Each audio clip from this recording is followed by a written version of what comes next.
তো আমার মাঝে মাঝে কষ্ট হয়, আপনাদেরকে আমি জিজ্ঞাসা করতে চাই যে এই যে এত মুসলমানের দেশ, এত মাদ্রাসা মসজিদ, এত ইমাম, এত উলেমা, এত বিদ্যান পণ্ডিত ব্যক্তি আছেন, তারপরেও এই দেশে এত অন্যায় কেন, এত পাপ কেন?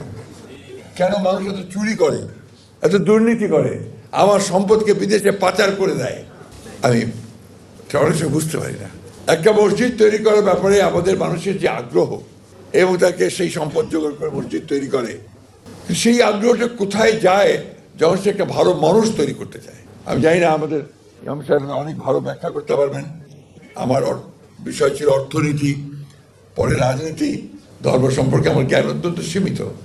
একটা স্পিরিচুয়াল যে ব্যাপার থাকে আপনার একটা, সেটাকে আমরা বলি যে ওপরওয়ালার তরফ থেকে যেটা আসে এবং তার সম্পর্কে জানা, ধর্ম সম্পর্কে ভালো করে জানা এবং সেটা প্রয়োগ সমাজে কীভাবে করা যাবে, এই বিষয়টা আমার মনে হয় যে আমাদের আরও গভীরভাবে চিন্তা ভাবনা করার প্রয়োজন আছে, বিশেষ করে আমাদের